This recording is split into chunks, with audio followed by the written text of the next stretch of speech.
أشهد أن لا إله إلا الله وحده لا شريك له وأشهد أن محمدًا عبده ورسوله أما بعد فأعوذ بالله من الشيطان الرجيم بسم الله الرحمن الرحيم ما كان محمد أبا أحد من رجالكم ولكن رسول الله وخاتم النبيين وكان الله بكل شيء عليما يا أيها الذين آمنوا اذكروا الله ذكرا كثيرا وسبحوه بكرة وأصيلا هو الذي يصلي عليكم وملائكته ليخرجكم من الظلمات إلى النور وكان بالمؤمنين رحيما تحيتهم يوم يلقونه سلام وأعد لهم أجرا كريما يا أيها النبي إنا أرسلناك شاهدا ومبشرا ونذيرا وداعيا إلى الله بإذنه وسراجا منيرا وبشر المؤمنين بأن لهم من الله فضلا كبيرا ولا تطع الكافرين والمنافقين ودع آذاهم وتوكل على الله وكفى بالله وكيلا صدق اللہ علیہ۔ محترم سامعین کرام، آج یوم الجمعہ ہے اور یہ مومنوں کے لیے عید کا دن ہے، اور یہ ماہ ربیع الثانی ربیع الاول حضور نبی اکرم صلی اللہ علیہ وسلم کی ولادت کا ماہ مبارک ہے، اور یہ دوسرا ربیع الثانی ہے، اور اس میں میں نے آپ کے سامنے قرآن کریم کی سورہ احزاب کی 6 رکوع کی آیتیں بیان کیا، جس میں اللہ تعالیٰ حضور نبی اکرم صلی اللہ علیہ وسلم کی فضیلت اور عظمت بیان فرما رہا ہے، اور ایک آیت جو بہت ہی مشہور معروف ہے، حضور نبی کریم صلی اللہ علیہ وسلم کی ختم نبوت پر مدلل اور مہر ہے، جو حضور نبی کریم صلی اللہ علیہ وسلم خاتم النبیین ہونے کی بیان دلیل ہے۔ اور قرآن کریم میں اللہ تعالیٰ حضور نبی اکرم صلی اللہ علیہ وسلم کو تمام انبیاء علیہ السلام کے خاتم، یعنی تمام نبیوں کو ختم کرنے والے، اور حضور نبی اکرم صلی اللہ علیہ وسلم کی جو نبوت ہے وہ ہمیشہ باقی ہے تا قیامت۔ اب حضور پاک صلی اللہ علیہ وسلم کے بعد دنیا میں کوئی نبی آنے والا نہیں ہے، اور اسی آیت کے تشریح میں، تفسیر میں حضور نبی اکرم صلی اللہ علیہ وسلم کے بہت احادیث ہیں۔ کثرت سے حضور نبی اکرم صلی اللہ علیہ وسلم فرماتے ہیں کہ انا خاتم النبیین ولا نبی بعدی، کہ میں تمام نبیوں کے خاتمے پر نبی بن کے آیا ہوں، اور میرے بعد کوئی نبی آنے والا نہیں ہے۔ تو یہ واضح بات ہے، اس میں کوئی تعویل، تشریح اور اس کی کوئی اندرونی بیرونی الگ الگ معنی مطالب نہیں ہیں، بلکہ یہ اٹل فیصلہ ہے اللہ کی طرف سے۔ اور اس کے لیے حضرت صاحب قبلہ عالم قدس العزیز حضرت مولانا صدیق دیندار چند بسیج صاحب قبلہ قدس العزیز آپ نے کتاب ہی لکھے خادم خاتم النبیین، اسی آیت کو عنوان بنا کر کہ حضور صلی اللہ علیہ وسلم کے بعد کوئی نبی دنیا میں آنے والا نہیں ہے۔ اور ایسے دلائل حضرت صاحب قبلہ عالم یعنی حضرت مولانا صدیق دیندار صاحب قبلہ دیے ہیں جو آج تک کوئی عالم دین اس طریقے کے دلائل نہیں دیے، جو ایک عالم کو بھی سمجھ میں آتے ہے اور عام آدمیوں کو بھی یہ باتیں سمجھ میں آتی کہ حضور نبی کریم صلی اللہ علیہ وسلم اس طرح خاتم النبیین ہیں، جس طرح تمام روشنیوں کے بعد سورج نکلتا ہے تو سارے روشنیاں ماند پڑ جاتی اور پھل درخت پہ آخر میں آتا ہے، اس کے بعد کوئی چیز نہیں آتی۔ اسی طرح انسان کا وجود تمام کائنات کے خلقت کے بعد خاتم الخلقت خاتم المخلوق بن کے آیا۔ انسان کے بعد کوئی دوسری مخلوق ایسی نہیں ہے جو اس سے بڑی حاکم ہو، یعنی کائنات میں اس سے بڑی کوئی چیز نہیں ہے تخلیق میں۔ تو اس طریقے کے ایسے بے حساب دلائل حضرت صاحب قبلہ عالم آپ دیے ہیں اس کتاب میں، بلکہ تمام آپ کے جتنے بھی تصانیف ہیں اس میں یہ واضح دلائل ہیں۔ تو بہرحال یہ آیت جو آپ کے سامنے پڑھی گئی، ما کان محمد ابا احد من رجالکم ولکن رسول اللہ و خاتم النبیین وکان اللہ بکل شیء علیما، نہیں ہے محمد صلی اللہ علیہ وسلم تم مردوں میں سے کسی کے باپ، ولکن رسول اللہ، لیکن وہ اللہ کے رسول ہیں، وہ خاتم النبیین، اور تمام نبیوں کے خاتم ہیں، یعنی آخری نبی، وکان اللہ بکل شیء علیما، اور ہے اللہ ہر چیز کو جاننے والا ہے۔ یا ایھا الذین آمنوا اذکروا اللہ ذکرا کثیرا، اے ایمان والو اللہ کا کثرت سے ذکر کرو، وسبحوہ بکرۃ وأصیلا، اور صبح اور شام، هو الذی یصلی علیکم وملائکتہ لیخرجکم من الظلمات الی النور، اور وہی ہے جو رحمت بھیجتا ہے تم پر یعنی مسلمانوں پر اپنے ملائکہ کے ساتھ، اس کے ملائکہ بھی اور وہ بھی، تاکہ نکالے تم کو ظلمت سے نور کی طرف، وَكَانَ بِالْمُؤْمِنِينَ رَحِيمًا، اور اللہ مومنوں پر بڑا رحم والا ہے۔ تحیتہم یوم یلقونہ سلام، اور ان کے لیے دعا ہے جب وہ ملاقات کریں تو سلامتی کا، وَعَدَ لَهُمْ أَجْرًا كَرِيمًا، اور یہ تیار کیا ہے ان کے لیے بہت بزرگی والا اجر۔ تو یہ اس کا ترجمہ ہے ما کان محمد ابا احد من رجالکم ولکن رسول اللہ، تو حضور نبی کریم صلی اللہ علیہ وسلم مردوں میں سے کسی کے باپ نہیں لیکن اللہ کے رسول ہیں۔ تو یہاں پر یہ آیت کا جو شان نزول ہے، اس کا جو پس منظر ہے وہ یہ ہے کہ حضرت زید بن حارث رضی اللہ تعالیٰ عنہ صحابی رسول تھے، اور حضور نبی کریم صلی اللہ علیہ وسلم کے ہی گھر میں آپ رہتے تھے۔ تو وہ حضور نبی کریم صلی اللہ علیہ وسلم کو باپ کی طرح سمجھتے تھے، اور حضور نبی کریم صلی اللہ علیہ وسلم بھی اپنے بیٹے کی طرح ان کو گھر میں پالے اور ان کو پروان چڑھائے۔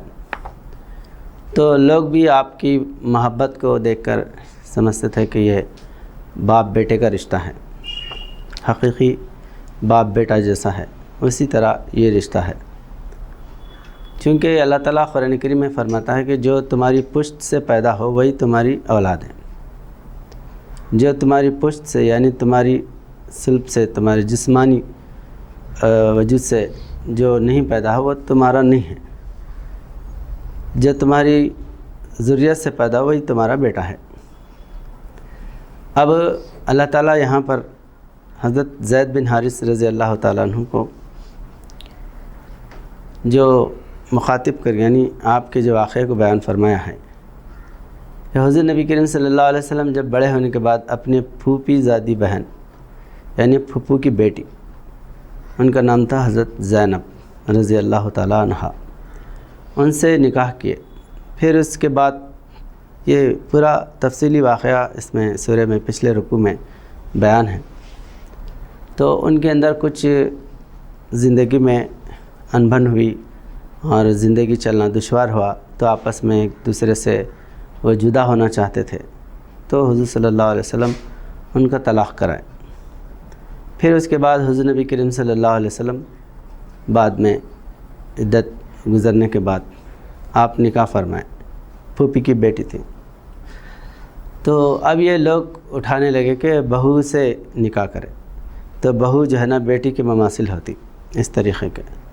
تو اس کو اللہ تعالیٰ یہ رد کر رہا کہ ما کان محمد نبا احد من الرجال، یعنی کوئی بھی حضور صلی اللہ علیہ وسلم کا جسمانی بیٹا نہیں ہو سکتا، جسمانی بیٹے نہیں. تو حضور نبی کریم صلی اللہ علیہ وسلم جب پال رہے تھے، آپ کے گھر میں تھے، پرورش کر رہے تھے، تو وہ روحانی اعتبار سے آپ کی محبت تھی، نہ کہ جسمانی اعتبار سے. کوئی بھی انسان جسمانی باپ نہیں بن سکتا، چاہے وہ کتنے ہی احسان کرے، جسمانی باپ نہیں بن سکتا. روحانی اعتبار سے اس کو باپ کا درجہ دیا جا سکتا، اور باپ کی طرح بولتے بھی باوا بولتے، یا عرف عام میں جو ہے بچے ہے تو بیٹا بیٹا بولتے. تو بیٹا بولنا یہ تو نہیں ہے کہ تو میری پوچھ سے پیدا ہوا. آج بھی بہت سے لوگ جو ہے بچوں کو بیٹا بول کے بلاتے ہیں. بیٹا بولتے جس کے جسمانی باپ ہو جاتے کیا نہیں ہوتے.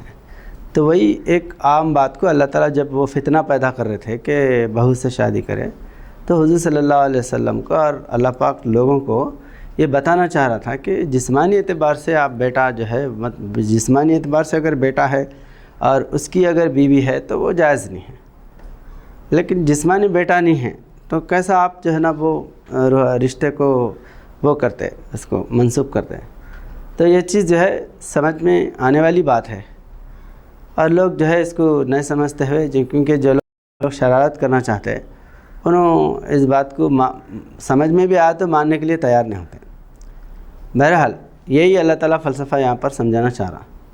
ورنہ روحانی باپ بھی نہیں ہے اگر یہ بتانا چاہ رہے تو قرآن کریم سے ہی بہت سے دلائل ہیں کہ جتنے بھی امہات المومنین ہیں ان کو قرآن کریم میں اسی سورہ میں اللہ تعالیٰ بیان فرماتا ہے کہ النبی اولیٰ بالمؤمنین من انفسہم ازواجہ امہاتہم. حضور نبی اکرم صلی اللہ علیہ وسلم مومنین کے پاس ان کی جانوں سے بھی زیادہ معزز ہیں، اور محمد صلی اللہ علیہ وسلم کی جو بیویاں ہیں ازواجہ، ان کی جو بیویاں ہیں امہاتہم، وہ ان کی یعنی مومنوں کی مائیں ہیں. تو جب حضور نبی کریم صلی اللہ علیہ وسلم کے بیویاں مومنوں کی، صحابہ کرام کی، تمام مسلمانوں کی مائیں ہیں، تو حضور صلی اللہ علیہ وسلم کیا ہوئے؟ باپ ہوئے. کس اعتبار سے؟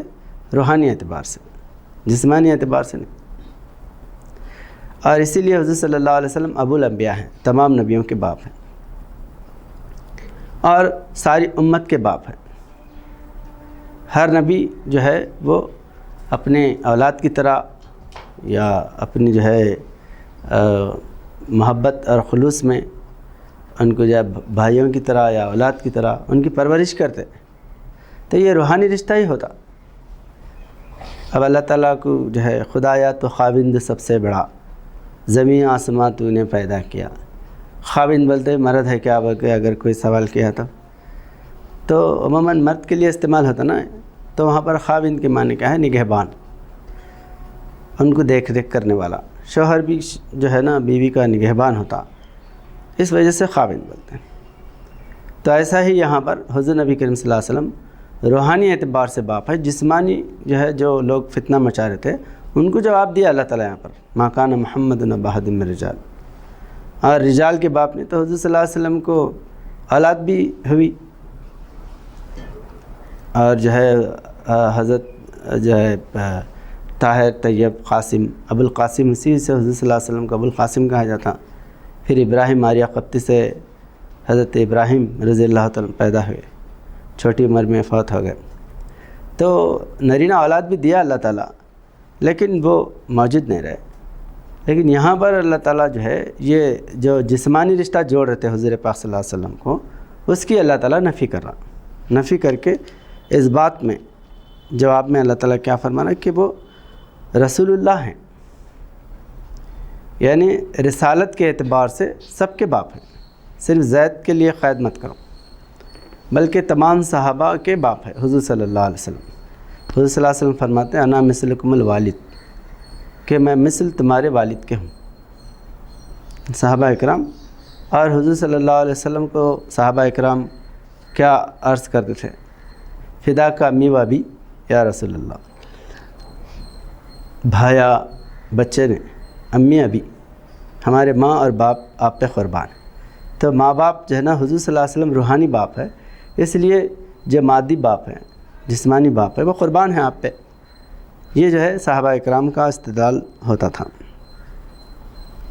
تو بہرحال یہاں پر جو ہے حضور نبی کریم صلی اللہ علیہ وسلم ما کان محمد ابا احد من رجالکم ولکن رسول اللہ و خاتم النبیین، اور آپ خاتم النبیین ہیں، نبیوں کے خاتم ہیں، تمام نبی آپ کے روحانی بچے ہیں، اسی لیے حضور صلی اللہ علیہ وسلم کیا ہیں؟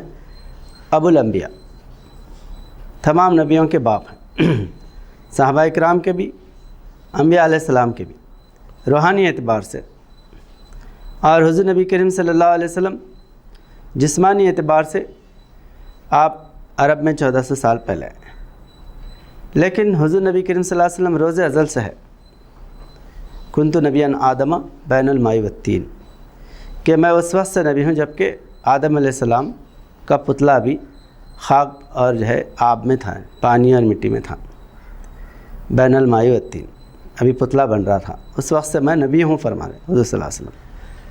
تو آپ روحانی اعتبار سے سب سے پہلے ہیں، کیونکہ باپ پہلے ہوتا، بچے بعد میں آتے۔ تو حضور صلی اللہ علیہ وسلم بعد میں آئے تو بچے پہلے کیسا؟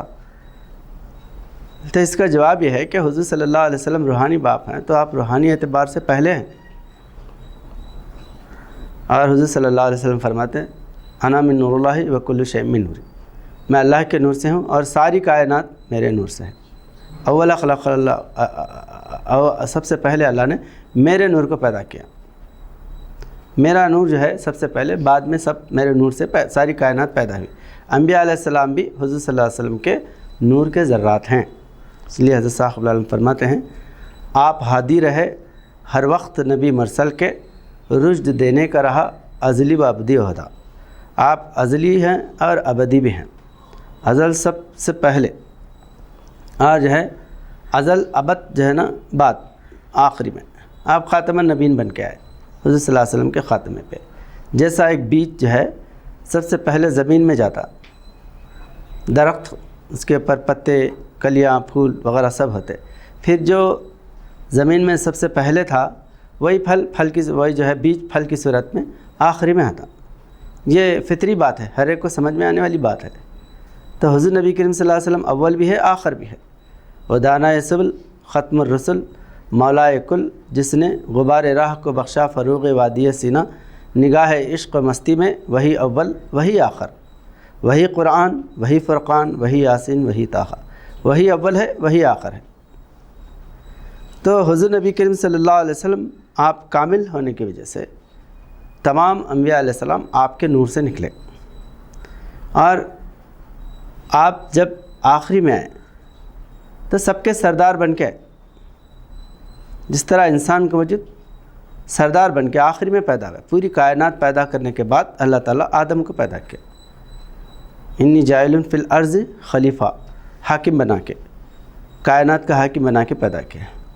اسی طرح تمام نبیوں کے بعد اللہ تعالیٰ حضور نبی اکرم صلی اللہ علیہ وسلم کو دنیا میں بھیجا، وما ارسلناک الا رحمۃ للعالمین وما ارسلناک الا کافۃ للناس بشیر و نذیرا، ڈرانے کے لیے اور تمام کائنات کو ہدایت دینے کے لیے، یا ایھا الناس انی رسول اللہ الیکم جمیعا، قل کہہ دیجئے اے میرے حبیب میں تم تمام انسانوں کے لیے اللہ کا رسول بن کے آیا ہوں۔ تو بہرحال یہاں پر حضور نبی کریم صلی اللہ علیہ وسلم خاتم ہیں، تمام نبیوں کے خاتم کے معنی بہت سے لوگ الگ الگ تشریح کرتے ہیں۔ خاتم کے معنی مہر ہے، خاتم کے معنی جو ہے عظمت والے ہے، فضیلت والے ہے، شان والے ہے، یہ ساری جو ہے چیزیں بیان کرتے ہیں۔ لیکن سب سے بڑی شان حضور نبی کریم صلی اللہ علیہ وسلم کی آخری میں سردار بن کے آنا ہے، اور آپ کے بعد کوئی نہیں آنا ہے۔ کوئی چیز کمپلیٹ ہوئی تو پھر اس میں کوئی چیز داخل نہیں ہو سکتی، اگر داخل ہونا ہے تو وہ انکمپلیٹ ہے، مکمل نہیں ہے۔ اللہ تعالیٰ فرما دیا کہ الیوم اکملت لکم دینکم واتممت علیکم نعمتی ورضیت لکم الاسلام دینا۔ الیوم اکملت، میں نے اکمل جو ہے تفضیلی صیغہ ہے، اکمل کامل کر دیا اللہ تعالیٰ۔ تو جب اللہ تعالیٰ مکمل کر دیا، کمپلیٹ کر دیا، تو اس میں کچھ داخلے کی ضرورت ہی نہیں ہے۔ قرآن خاتم الکتب ہے، مکمل ہے، ایک زیر و زبر بھی داخل نہیں ہو سکتا، نہ کم کیا جا سکتا اور نہ بڑھایا جا سکتا، مکمل ہے۔ اسی کو کاسن دہاقہ کہا گیا قرآن کریم میں۔ کاسن دہاقہ کے معنی لبلبا، بھرا ہوا پیالہ، اس میں ایک قطرہ بھی اگر پانی ڈالے تو وہ پانی نیچے گر جاتا، بھرا ہوا فل۔ تو یہ حضور پاک صلی اللہ علیہ وسلم کا وجود اقدس ہے، آپ کا وجود کامل ہے، مکمل ہے، بلکہ اکمل ہے، کسی چیز کی ضرورت نہیں ہے۔ قرآن آپ کا مکمل ہے، اسلام آپ کا مکمل ہے، امت آپ کی مکمل ہے، ہر چیز کا تکملہ ہے حضور پاک صلی اللہ علیہ وسلم کی ذات سے۔ اب جو آئیں گے حضور صلی اللہ علیہ وسلم کے خادم بن کے آئیں گے، کیونکہ ایک چیز مکمل ہونے کے بعد وہی باقی رہتی۔ اب حضور نبی کریم صلی اللہ علیہ وسلم کی امت بن کے آنا ہے، اس لیے اللہ تعالیٰ میثاق النبیین کی آیت میں بیان فرمایا سورہ آل عمران میں، وَإِذْ أَخَذَ اللَّهُ مِيثَاقَ النَّبِيِّينَ لَمَا آتَيْتُكُم مِّن كِتَابٍ وَحِكْمَةٍ ثُمَّ جَاءَكُمْ رَسُولٌ مُصَدِّقٌ لِّمَا مَعَكُمْ لَتُؤْمِنُنَّ بِهِ وَلَتَنصُرُنَّهُ۔ نبیوں سے اللہ تعالیٰ میثاق لے رہا کہ میں تم سب کے بعد ایک نبی کو برپا کرنے والا ہوں، وہ آنے کے بعد تم سب ایمان لانا ان پر اور ان کی مدد کرنا، لَتُؤْمِنُنَّ بِهِ وَلَتَنصُرُنَّهُ۔ نبیوں سے اللہ تعالیٰ کہہ رہا ہے کہ تم سب حضور صلی اللہ علیہ وسلم پر ایمان لائے۔ تو جب حضور صلی اللہ علیہ وسلم پر وہ ایمان لائے تو کیا ہوئے؟ حضور کی امت ہوئے۔ تو انبیاء جو ہے حضور صلی اللہ علیہ وسلم کے امت ہی ہے، اور یہ بات صرف جو ہے یہ قولی نہیں ہے، بلکہ فعلی عملی اعتبار سے بھی اللہ تعالیٰ معراج، جب حضور صلی اللہ علیہ وسلم معراج میں تشریف لے گئے تو یہ روحانی منظر دکھایا اللہ تعالیٰ۔ تمام انبیاء مقتدی بن کے پیچھے ہیں اور حضور پاک صلی اللہ علیہ وسلم امامت فرما رہے ہیں، مقتدی بن کے پیچھے کھڑے ہیں وہ جو پہلے سے آئے ہوئے ہیں۔ حضور صلی اللہ علیہ وسلم امام الانبیاء ہیں اور تمام نبیاں مقتدی ہیں حضور صلی اللہ علیہ وسلم کے۔ جب وہ مقتدی ہوئے تو کیا ہوئے؟ حالانکہ یہ بیان جو ہے ثبوت ہے کہ تمام نبیوں، قرآن کریم کا فیصلہ ہے وَمَا أَرْسَلْنَاكَ إِلَّا لِيُطَاعَ، تمام نبیوں کو اللہ تعالیٰ مطاع بنا کے بھیجا۔ مطاع کے معنی امام، آگے رہنے والا، مطیع کے معنی پیچھے رہنے والا، مطاع فاعل ہے، مطیع مفعول ہے، پیچھے رہنے والا۔ تو حضور صلی اللہ علیہ وسلم مطاع ہیں اور نبیاں یہاں پر مطیع ہیں، اور نبی جو ہے اپنے قوم کا دنیا میں مطیع نہیں ہوتا، مطاع ہوتا۔ تو یہاں حضور صلی اللہ علیہ وسلم کے مطیع ہیں، آپ کے پیچھے ہو کر نماز ادا کر۔ تو یہ جو قول تھا لَتُؤْمِنُنَّ بِهِ وَلَتَنصُرُنَّهُ، تو اللہ تعالیٰ عملی اعتبار سے دکھایا۔ پھر بشکل صحابہ کی صورت میں تمام نبیوں کو اللہ تعالیٰ حضور صلی اللہ علیہ وسلم کی امت میں لے کے آیا۔ حضور صلی اللہ علیہ وسلم فرماتے ہیں کہ اگر کوئی ابراہیم علیہ السلام کو دیکھنا چاہتا ہے تو وہ ابو بکر صدیق رضی اللہ تعالیٰ عنہ کو دیکھ لے میری امت میں۔ ابراہیم علیہ السلام کو اللہ تعالیٰ ابراہیمہ خلیلہ فرمایا، ابراہیم جو ہے نا خلیل ہیں، میرے دوست ہیں۔ تو حضور نبی اکرم صلی اللہ علیہ وسلم کے دوست کون؟ ابو بکر صدیق رضی اللہ تعالیٰ۔ اور صدیق کا لقب ابراہیم علیہ السلام کے لیے آیا قرآن کریم میں، وَاذْكُرْ فِي الْكِتَابِ ابراہیم اِنَّهُ كَانَ صِدِّيقًا نَبِيًّا، کہ اس کتاب میں ابراہیم علیہ السلام کا ذکر کیجئے، وہ صدیق نبی ہیں۔ تو حضرت ابو بکر آپ کا نام جو ہے صدیق، آپ کا نام عبداللہ تھا۔ حضور صلی اللہ علیہ وسلم آپ کا لقب کیا فرمائے؟ صدیق۔ تو ابراہیم علیہ السلام بھی صدیق ہیں اور حضرت ابو بکر بھی صدیق ہیں رضی اللہ تعالیٰ عنہ۔ تو اسی طرح جلال میں نوح علیہ السلام یا موسیٰ علیہ السلام کو دیکھنا چاہتے ہیں تو حضرت عمر رضی اللہ تعالیٰ عنہ۔ تو اس طرح تمام نبیوں کے مسیل انبیاء وہ صحابہ اکرام کا گروہ ہے۔ تو عملی اعتبار سے بھی اللہ تعالیٰ دکھایا لَتُؤْمِنُنَّ بِهِ وَلَتَنْصُرُنَّهُ، وہ ضرور جو ہے وہ صحابہ کے روحانی وجودوں میں آ کر جو ہے حضور صلی اللہ علیہ وسلم پر ایمان لائے، اور معراج میں تو تمام جو ہے عالم ارواح میں یا حضور صلی اللہ علیہ وسلم سے جو وعدہ کیے تھے وہ معراج میں اللہ تعالیٰ دکھا دیا کہ سب جو ہے آپ کے مقتدی بن کے حضور صلی اللہ علیہ وسلم کے دربار میں کھڑے ہو گئے۔ تو اس طرح یہاں پر خاتم النبیین حضور نبی کریم صلی اللہ علیہ وسلم خاتم النبیین جو ہے وہ تمام نبیوں کے خاتم اور تمام نبیوں کے سردار بن کے آئے۔ اب جو بھی بڑے سے بڑے اولو العزم جتنے بھی روحانی وجود ہیں وہ آئیں گے تو وہ غلام مصطفیٰ ہوں گے۔ اس لیے یہ نعمت کہاں انبیاء کو ملی، میرے ہاتھ میں تیرا قرآن ہے، محمد تیری شان کیا شان ہے۔ اور جو ہے تمنا انبیاء نے کی، مقام ایسا ملا مجھ کو، غلامان محمد میں سے ہے نام و نشاں میرا۔ تمنا انبیاء علیہ السلام تمنا کرتے تھے ربنا وجعلنا مسلمین لک ومن ذریتنا امۃ مسلمۃ لک، اللہ مجھے اور میری ذریت کو امت مسلمہ بنا کے پیدا کرنا۔ ابراہیم علیہ السلام جیسے جلیل القدر نبی جو ہے نا دعا کرتے حضور صلی اللہ علیہ وسلم کی امت میں پیدا ہونے کے لیے، عیسیٰ علیہ السلام دعا کرتے ہیں۔ تو بہرحال یہ جو ہے اتنا بلند مقام ہے حضور پاک صلی اللہ علیہ وسلم کا، اس کو سمجھنے کی ضرورت ہے۔ اصحابہ مسیل الانبیاء، آپ کے صحابہ مسیل انبیاء ہے۔ تو حضور نبی کریم صلی اللہ علیہ وسلم کی غلامی میں، آپ کی خدمت میں تمام آسمانی نعمتوں کو اللہ تعالیٰ رکھ دیا، کوئی ایسی نعمت نہیں ہے جو الگ نبی بن کے ہم حاصل کرنا ہے۔ اسی لیے حضرت ثاقب العالم کیا فرمائے، حضور صلی اللہ علیہ وسلم کی امت میں پیدا ہونے کے بعد نبی بننے کی اگر کوئی تمنا کرتا ہے تو گویا کہ وہ ایسا ہے کہ دن نکلنے کے بعد میں سورج کی روشنی میں سورج کہلا رہا تو انہیں جو ہے دن نکلا تو تارا بننا چاہتا ہے، میرے کو تارا بنا۔ ارے تم سورج میں فنا ہو گئے، اپنے آپ کو حضور صلی اللہ علیہ وسلم کے فیض کو دنیا میں پہنچا رہے، سب سے بڑا فضل ہے۔ حضور صلی اللہ علیہ وسلم کی صورت دنیا کو دکھا رہے، تم اس سے بڑا کوئی مقام لا سکتے کیا؟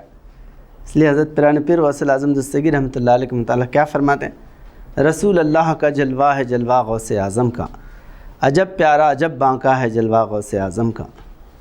یہ فنائیت کا مقام ہے۔ جب جو ہے حضور نبی کریم صلی اللہ علیہ وسلم کی غلامی میں، آپ کی خدمت میں اتنا بڑا مقام مل رہا ہے کہ ساری دنیا کی قیادت کر رہا ہوں، ساری دنیا کی۔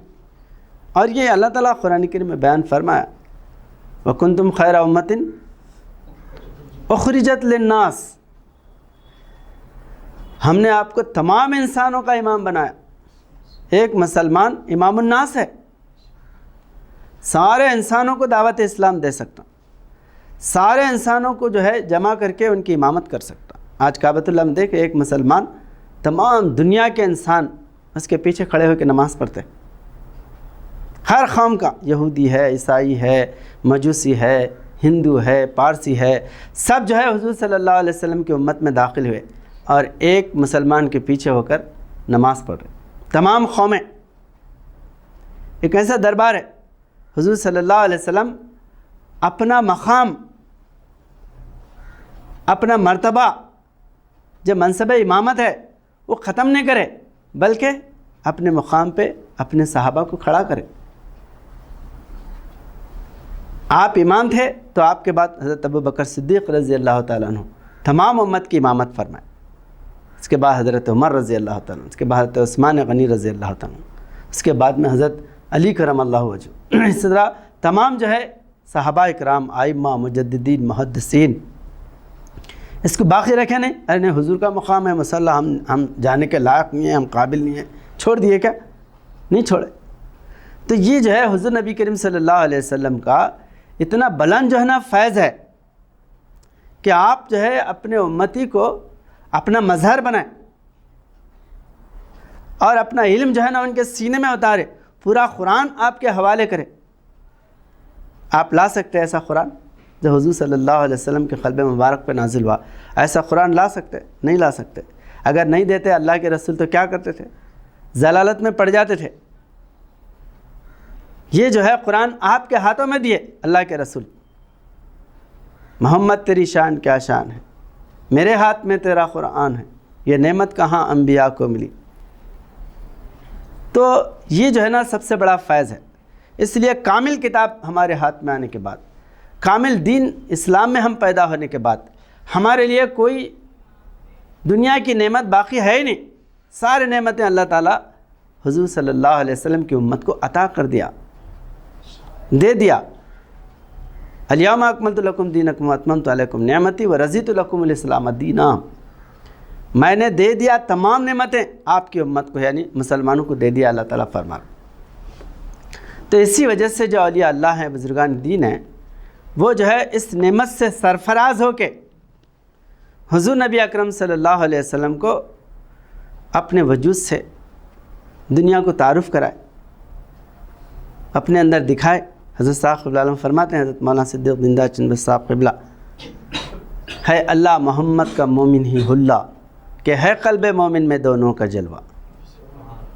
اللہ محمد کا جو آئینہ ہے، حلیہ، وہ مومن ہے۔ مومن سے اللہ کا بھی اظہار ہے، اللہ کے رسول کا بھی اظہار ہے۔ حضور نبی اکرم صلی اللہ علیہ وسلم کیا فرمائے؟ جنتی کون ہے؟ صحابہ اکرام پوچھے وہ جنتی گروہ کون ہے یا رسول اللہ؟ تو حضور صلی اللہ علیہ وسلم فرماتے ما انا علیہ واصحابی، جب فرقے ہو جائیں گے، ستفترق علی امتی 37 فرقۃ کلہم فی النار، یہ سب جو ہے نا نار میں رہیں گے، تو جو ہے الا ملت واحدہ، تو ملت واحدہ کون ہے؟ تو حضور صلی اللہ علیہ وسلم کیا فرمائے؟ ما انا علیہ واصحابی، میرے اور میرے صحابہ کے نمونے پہ۔ تو حضور صلی اللہ علیہ وسلم کا نمونہ ہمارے لیے ہے نہیں۔ جب حضور صلی اللہ علیہ وسلم کے نمونے پہ اگر کوئی جو ہے کامل متبع ہو گیا تو اس کی صورت میں کون نظر آتے؟ اللہ کے رسول نظر آتے۔ تو یہ چشمہ بصیرت نہ ہونے کی وجہ سے آج کیا ہے، جیسا کاٹ کے الو رہتے ہیں یا کاٹ کے علماء سو، علماء ظاہر، ان لوگوں کو یہ فلسفہ نہیں سمجھ میں آتا، دھڑا دھڑ جو ہے فتوی بازی کرنا شروع کر دیتے، کیونکہ روحانی انسان کو پہچاننے کے لیے چشمہ بصیرت کی ضرورت ہے۔ اس لیے حضور صلی اللہ علیہ وسلم فرماتے ہیں، نیک مومن کو تم جو ہے ظاہرہ نظر سے مت دیکھو، اتقو فراست المومنین انہ ینظر بنور اللہ، مومن کی دور اندیشی، اس کی فراست، اس کی روحانیت سے ڈرو، کیونکہ وہ اللہ کے نور سے دیکھتا ہے،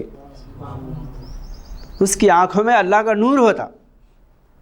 تو نہیں سمجھنے والے فتوے دیتے، تو یہ فتوے دینے والے آج نہیں پیدا ہوئے، شروع سے ہے، حضور صلی اللہ علیہ وسلم کے دور سے ہے۔ ایک کلمہ پڑھ کے حضور صلی اللہ علیہ وسلم سے ہی بول رہا، انصاف کرو، تو اللہ کے رسول کو انصاف کرنے کے واسطے بول رہا، تو حضور صلی اللہ علیہ وسلم فرمائے کہ اس کے پیٹھ سے منافقوں کی بواری فرمائے، اور اسی کی جو ہے نا پشت سے، اسی کے سلسلے سے یہ خوارج پیدا ہوئے، اور یہ خوارج پیدا ہوئے تو صحابہ اکرام کچھ کفر کے فتوے دینا شروع کر دیے۔ سب سے پہلے حضرت علی کرم اللہ وجہ کو کفر کا فتویٰ دے کے شہید کرے، کہ اللہ تعالیٰ قرآن کریم میں فرماتا ہے کہ وہ ان الحکم للہ، اللہ کا ہی حکم چلنا ہے، اور یہ علی کے حکم پہ کیوں چلنا، ہم اللہ کے حکم پہ چلنا۔ تو اللہ کا حکم کسی وجود سے صادر ہوگا نا، اللہ خود کہہ رہا ہے قل، کہو اے اللہ کے رسول۔ تو حضور صلی اللہ علیہ وسلم حکم دیے تو صحابہ اکرام تبلیغ کے میدان میں گئے، غزوات کے میدان میں گئے، جہاد میں گئے، ہر محاذ میں صحابہ اکرام حضور نبی کریم صلی اللہ علیہ وسلم کے حکم سے گئے نا۔ تو اللہ کا حکم بندے سے ظاہر ہوتا، ایک روحانی وجود کو اللہ تعالیٰ کھڑا کرتا، اس سے اپنا حکم دنیا میں چلاتا، انی جاعلکم فی الارض خلیفہ، اپنا نائب بنا کے، اپنا مظہر بنا کے دنیا میں کھڑا کرتا۔ اب اس کے جو ہے یہ لوگ مخالف ہوتے، روحانی انسان کے مخالف ہو کے دین کے نعرے لگاتے۔ تب جو ہے خوارج اتنے بڑے بڑے جنگجو تھے، لیکن حضرت علی کرم اللہ وجہ کے مقابلے میں کیا ہوا؟ مردود ہو گئے، راندے درگاہ ہوئے، فتوے دے رہے۔ جو جامع القرآن ہے، جو مجسم قرآن ہے، ناطق قرآن ہے، ان کو قرآن سکھا رہے۔ تو اس لیے جو ہے فیض نظر کے لیے ضبط سخن چاہیے، دل بینا بکر خدا سے طلب، آنکھ کا نور دل کا نور نہیں۔ انسان کو ظاہر آنکھوں سے اللہ یا اللہ والا نظر نہیں آتا، اللہ بولے تو اللہ والے میں اللہ نظر آتا، لوگ اللہ بولے تو آسمان میں جو ہے وہ اللہ سمجھے، وہ آسمان کا خدا بندوں میں نظر آتا۔ اور قرآن کریم میں اللہ تعالیٰ فرماتا، سورہ جو ہے انفال میں، سورہ انفال کی ابتدائی آیتوں میں اللہ تعالیٰ فرماتا وَاعْلَمُوا أَنَّ اللَّهَ يَحُولُ بَيْنَ الْمَرْءِ وَقَلْبِهِ، وَاعْلَمُوا جان لو کہ اللہ تمہارے جانوں میں اور تمہارے قلبوں میں آتا ہے۔ یحول بلداب اللہ کی جو ہے نا، اللہ حلول کا عقیدہ، لوگ جو ہے فتوی بازی کرتے نا، حلول کا عقیدہ نہیں ہے۔ قرآن کریم میں اللہ تعالیٰ بیان فرما رہا ہے، اور حدیث ہے قلب المؤمنون عرش اللہ تعالی، مومن کا دل کیا ہے؟ اللہ کا گھر ہے، اللہ کا عرش ہے، اللہ کی کرسی ہے۔ اور آیت میں اللہ تعالیٰ بیان فرما رہا ہے وَاعْلَمُوا أَنَّ اللَّهَ يَحُولُ بَيْنَ الْمَرْءِ وَقَلْبِهِ، اور حضور نبی اکرم صلی اللہ علیہ وسلم بیعت لے رہے تھے، اللہ تعالیٰ کیا فرما رہا ہے؟ وہ آپ کا ہاتھ نہیں، میرا ہاتھ ہے۔ ان الذین یبایعونک انما یبایعون اللہ ید اللہ فوق ایدیہم، اللہ کا ہاتھ ہے ان کے ہاتھوں پر۔ ہاتھ کس کا تھا؟ رسول اللہ صلی اللہ علیہ وسلم کا تھا، لیکن اللہ کیا بولا؟ نہیں، ان کا نہیں، میرا ہے۔ اب یہ فنائیت نہیں ہے، ما رمیت اذ رمیت ولکن اللہ رما، آپ نے جو تیر پھینکا یا آپ نے جو کنکریاں پھینکا وہ آپ نے نہیں، اللہ نے پھینکا۔ فلم تقتلہم ولکن اللہ قتلہم، صحابہ اکرام جو جنگ بدر میں یا جنگ احد میں قتل کر رہے تھے دشمنان اسلام کو، اللہ تعالیٰ فرما رہے کہ میں قتل کر رہا تھا، میں جو ہے نا ان کو مارا۔ فلم تقتل، تم نہیں مارے، حالانکہ مارتے ہوئے کون دیکھے؟ صحابہ اکرام۔ صحابہ اکرام قتل کر رہے، تاریخ میں یہی لکھا ہوا ہے کہ حضرت علی کرم اللہ وجہ مرحب کو پچھاڑے، خالد بن ولید رضی اللہ تعالیٰ نے بڑے بڑے دشمنوں کو قتل کرے، لیکن اللہ تعالیٰ فرما رہا ہے کہ نہیں، میں ہی قتل کرا۔ تو یہی تو فنائیت ہے، بندے کا عمل اللہ کا عمل ہو جانا، بندے کے ہاتھ سے اللہ کام کرنا، یہی فنائیت ہے۔ ہاتھ ہے اللہ کا، بندہ اے مومن کا ہاتھ، غالب و کار آفرین کار کشا کار ساز۔ یہ جو ہے بندے کا ہاتھ، اللہ کا ہاتھ جب بن جاتا تو وہ حقیقی معنی میں اللہ کا کام ہو جاتا۔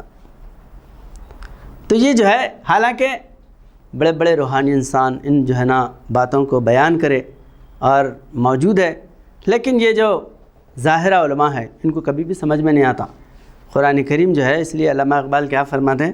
علامہ اقبال فرماتے کہ علم ہے ابن الکتاب، عشق ہے ام الکتاب۔ علم کیا ہے بولے تو ابن الکتاب، کتاب کی اولاد۔ عشق کیا ہے؟ ام الکتاب، کتاب کے جڑ کو سمجھنے والا، امی۔ امی بولے تو حضور صلی اللہ علیہ وسلم کی معرفت کو سمجھنے والے، وہ امی ہے۔ اور ظاہرہ علم سے انسان جو ہے گمراہ یا جو ہے اس کو بھٹک جاتا، انہیں ان چیزوں کو جو ہے سمجھنے کی صلاحیت نہیں پیدا ہوتی۔ اس لیے پہلے فنا ہونا، قریب آنا، اس کے بعد یزکی کب جو ہے نا تزکیہ ہونے کے بعد علم قرآن آتا.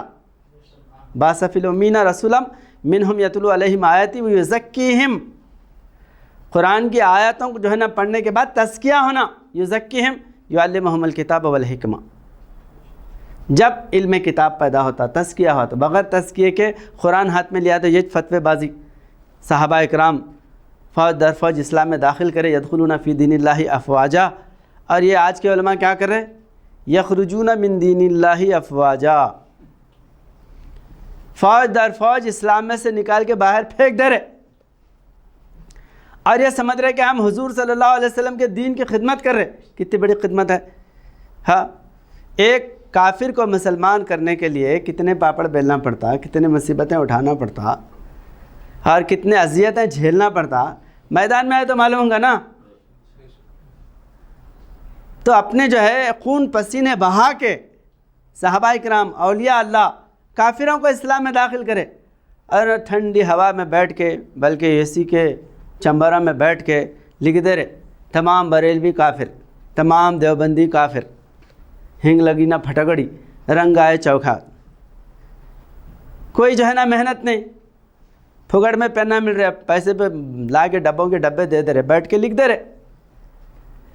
لیکن میدان میں اگر اتریں گے کافروں کو اسلام سمجھانے کے لیے تو ہاتھ کانپ جاتا کسی کو بولنے کے لیے. اور حضور صلی اللہ علیہ وسلم فرماتے ہیں کسی مسلمان کو کافر کہنا ناقابل معافی جرم ہے.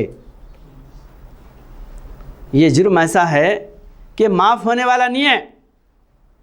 حضور صلی اللہ علیہ وسلم فرماتے ہیں من کفر مسلم فہو کافر. اگر کوئی جو ہے کسی مسلمان کو کافر کہہ دیا تو وہ کفر اس کی طرف لوٹ کے آ جاتا. یہ ڈیوٹی نہیں دیا اللہ تعالیٰ. ہماری کو ڈیوٹی کیا دیا؟ وَكُنْتُمْ خَيْرَ أُمَّةٍ أُخْرِجَتْ لِلنَّاسِ. اخرو نکلو، کافروں میں نکلو. وَلْتَكُن مِّنكُمْ أُمَّةٌ يَدْعُونَ إِلَى الْخَيْرِ وَيَأْمُرُونَ بِالْمَعْرُوفِ. معروفات کے لیے میدان میں نکلو. آج دیکھو علماء کا جو ہے یہی جو ہے نا سب سے بڑا جو ہے مشغلہ ہے، بنا ہوا ہے. ایک فرقے کے ہے تو دوسرے کے فرقے والوں کو کافر بنانے کے لیے ہی بیٹھے ہوئے. بلکہ آپ جو ہے کافروں میں جا کے اسلام کی خدمت بھی کرے تو تمہارے کچھ جو ہے نا کفر کے فتوے دے کے خارج اسلام کرنے والے ہیں. انہوں کرنا تو دور کی بات ہے، کرتے ہوئے کسی انسان کو دیکھنا بھی پسند نہیں کرتے. بولیے اولیاء اللہ، صوفیاء اسلام، بزرگان دین کبھی جو ہے نا مسلمانوں کو خارج اسلام نہیں کرے، داخل اسلام کرے. حضرت خواجہ غریب النواز ہندوستان میں عطا رسول ہند الولی لاکھوں لوگوں کو داخل اسلام کرے. آج بڑے بڑے مدرسے دارالعلوم بنا کے بیٹھے ہوئے کیا کر رہے؟ خارج اسلام. یہ جو ہے اللہ تعالیٰ نہ اللہ حکم دیا نہ اللہ کے رسول حکم دیے. اب ان کو کھجلی ہو رہی، ذرا ان کے خلاف ہے تو ایک جو ہے مولوی بیان کر رہا. دیکھو ان کی ذہنیت کیسی ہے. جو ہندوستان کا دشمن ہے وہ خواجہ کا دشمن ہے، جو خواجہ کا دشمن ہے وہ غوث کا دشمن ہے، اور جو غوث کا دشمن ہے وہ رسول اللہ کا دشمن ہے. جو رسول اللہ کا دشمن ہے وہ اللہ کا دشمن ہے. اللہ کا دشمن مسلمان ہو ہی نہیں سکتا، وہ کافر ہے. 2 منٹ میں کافر بنا دیا. تو ایسے ان کے جو ہے نا محدود خیالات، خالی ان سے جھگڑا ہوا تو وہ جھگڑا اولیاء اللہ کو لگا دیتے، پھر رسول اللہ کو لگاتے، اللہ کو لگا کے اس کو خارج اسلام. کوئی وجہ ہے؟ کوئی وجہ ہی نہیں ہے. تو اس طرح جو ہے امت مسلمہ کا یہ المیہ بنا ہوا. اس لیے علامہ اقبال فرماتے شیرازہ ہوا امت مرحوم کا ابتر، اب تو ہی بتا تیرا مسلمان کدھر جائے. اے اللہ کہ مسلمانوں کا شیرازہ بولے تو ان کی جو گروپ بندی تھی، جب مسلمانوں کی توحید اتحاد تھا، وہ اس طرح جو نا بکھر گیا کہ اب مسلمان کس کو بولیں ہم؟ کون ہے مسلمان؟ ہاتھ پکڑ کے اگر کسی کو پوچھے تو کون ہے مسلمان، کوئی جو ہے جواب دے ہی نہیں سکتا. ہر فرقے والا کافر جو ہے نا فتوے سے کوئی خالی نہیں ہے. ہر ایک کو بڑے بڑے جامع ازہر بھی ہے تو اس پہ کفر کا فتویٰ ہے، جامع دارالعلوم دیوبند ہے تو اس پہ بھی کفر کا فتویٰ ہے، بریلوی جو ہے نا دارالعلوم بریلوی ہے اس پہ بھی کفر کا فتویٰ ہے، جامع نظامیہ ہے اس پہ بھی کفر کا فتویٰ ہے. تمام جو ہے نا جتنے بڑے بڑے جو ہے نا مکتب فکر ہے ان سب پہ جو ہے نا کفر کا فتویٰ ہے. لیکن کوئی بھی یہ نہیں سمجھتا کہ حضور نبی اکرم صلی اللہ علیہ وسلم کس کو مسلمان بولے. پڑھے جو کلمہ طیب اس کو اپنا بھائی سمجھتے تھے، اسی کا نام 1400 برس پہلے مسلمان تھا. کلمہ پڑھ لیا ہمارا بھائی، ابھی نہ نماز پڑھا، نہ روزہ رکھا، نہ حج کرا، نہ زکوٰۃ دیا، کلمہ پڑھ کے داخل اسلام ہوتے ہی گلے لگا لیے یہ ہمارا بھائی ہے. جو اپنے آپ کو مسلمان کہہ رہا ہے، جو کلمہ پڑھ کے جو حضور صلی اللہ علیہ وسلم کا امتی بول رہا ہے اپنے آپ کو، تمہارا کیا حق حاصل ہے اس کو جو ہے نا خارج اسلام کرنے کا؟ تو یہ جو ہے حضور نبی اکرم صلی اللہ علیہ وسلم کی خدمت اگر کوئی کرنا ہے تو وہ حضور صلی اللہ علیہ وسلم کا غلام خادم بن کر، خادم خاتم النبیین بن کر، خاتم النبیین صلی اللہ علیہ وسلم کا خادم بنے. یہ اڈے بنا کے بیٹھنا جو ہے یہ اسلام کا اصول نہیں ہے. فتوے بازی کرنا اسلام کا اصول نہیں ہے. حضرت علی کرم اللہ وجہ خوارج کفر کا فتویٰ دیا، لیکن حضرت علی کرم اللہ وجہ کبھی پلٹ کے ان کو کافر نہیں بولے کیا؟ نہیں، بلکہ ان کے جنازے پڑھائے. جب جنگ نہروان ہوئی 10,000 خارجیوں کو حضرت علی کرم اللہ وجہ قتل کرے، 10,000 جنگ لڑے. ایسا نہیں کہ خالی جو ہے نا بحثم بحثی ہوئی، بلکہ میدان جہاد، میدان میں جو ہے نا جنگ لڑے، لڑ کے ان کو قتل کر دیے. اور اس کے بعد جو ہے یہ کافر تھے، مرتد تھے بولنا تھا نا، حضرت علی کرم اللہ وجہ نہیں فرمایا، بلکہ ان کو لا کے نماز جنازہ پڑھائے. پھر جو ہے اپنی فوج میں اعلان کرے کہ یہ ہمارے بھائی ہیں، یہ بھگوڑے بھاگ گئے تھے ہمارے سے، یہ ہمارے بھائی ہیں جو ہمارے سے جو ہے متنفر ہو کے چلے گئے.